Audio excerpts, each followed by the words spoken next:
أعوذ بالله من الشيطان الرجيم.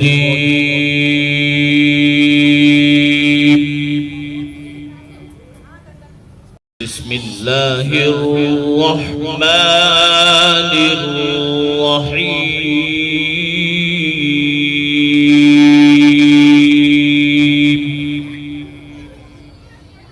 نحمدہ و نصلی علی رسولہ الکریم اما بعد. نبی کریم صلی اللہ تعالی علیہ وآلہ وسلم نے ارشاد فرمایا اپنے بچوں کے نام انبیاء کے نام پر رکھیں.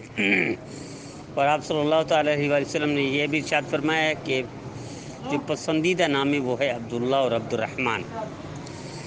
تو یاد رکھیے آج ہمارے معاشرے میں زوال کی وجوہات میں سے ایک یہ بھی ہے، اور بچوں کے یا معاشرے کے بگاڑ کی ایک وجہ یہ بھی ہے کہ ہم جو نام رکھنے چاہیے تھے انبیاء کے ناموں پر نام، یا صحابہ کرام رضوان اللہ تعالی مجمعین کے نام یوں سمجھے اٹیسٹیڈ تھے، وہ سرٹیفکیٹ ملا ہوا تھا، وہ مقبول قبولیت والے نام تھے، پسندیدہ نام تھے، لیکن ہم وہ نام نہیں رکھتے. افسوس ہم جدید نام ڈھونڈتے ہیں اور اس میں پتہ نہیں کیا کیا رسومات من گھڑت کر رکھی ہیں.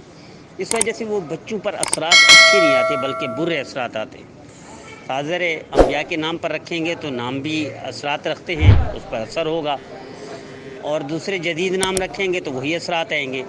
تو معاشرے کے زوال اور بگاڑ اور فساد کی وجوہات میں سے، یا بچوں کے بگڑنے اور بچوں کے برائی کی طرف جانے کی وجوہات میں سے ایک یہ بھی ہے کہ ہم نے وہ نام جو پسندیدہ چہیتے نام تھے اور برگزیدہ شخصیات ہستیوں کے نام تھے وہ نام رکھنا چھوڑ دیے. جدید نام رکھتے ہیں کہ جو پورے علاقے میں نہ ہو، یا کم از کم پوری فیملی پورے خاندان میں نہ ہو، ایسا نام ڈھونڈ کر رکھتے ہیں جس کا سر و پا کچھ نہیں ہوتا، جس کے معنی و مطالب بھی صحیح نہیں ہوتے. تو اس وجہ سے بچے بگڑتے ہیں، بچے نافرمان ہوتے ہیں، بچے فسق و فجور کی طرف جاتے ہیں، بچے اللہ والوں سے دور رہتے ہیں، اللہ کے رسول سے بغاوت کرتے ہیں، اللہ کے رسول کی نافرمانی کرتے ہیں. اور یاد رکھیے گا اگر آپ نافرمان اولاد کو چھوڑ کر مر گئے تو قبر آپ کی وہ ہوگی، اور فرمانبردار اولاد کو چھوڑ کر مر گئے تو قبر بھی آپ کی ہی ہوگی. قبر جنت ہے یا جہنم ہے، قبر میں کامیابی ہے یا ناکامی ہے، قبر میں عزت ہے یا ذلت ہے. اگر اچھی اولاد چھوڑ کر جائیں گے تو یقیناً اچھے نام رکھیں گے تو اچھی اولاد ہوگی، اور برے نام رکھیں تو بری اولاد ہوگی.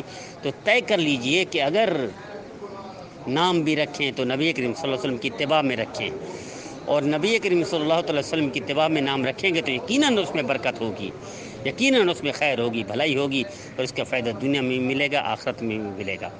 تو مجھے امید ہے میرے بھائی میری بہنیں کہ آج کے بعد جب بھی نام رکھیں گے تو نبی کریم صلی اللہ علیہ وسلم کے اس فرمان کو پر عمل کریں گے. نبی کریم صلی اللہ علیہ وسلم کے اس فرمان کو مد نظر رکھتے ہوئے نام رکھیں گے تاکہ نام کی برکات حاصل ہوں اور وہ فوائد و ثمرات وہ نتائج ملیں جو نبی کریم صلی اللہ علیہ وسلم چاہتے تھے، جو فرمان سے حاصل ہو سکتا ہے. آج کے بعد طے کر لیجئے، اور میں امید بھی کرتا ہوں میرے بھائی میرے بہنیں جب بھی نام رکھیں گے تو یہی بابرکت نام رکھیں گے. انبیاء کے نام ہے، صحابہ کرام کے نام ہے، اولیاء اللہ کے نام ہے، اکابر اسلاف کے نام ہے، بزرگوں کے نام پر ہیں.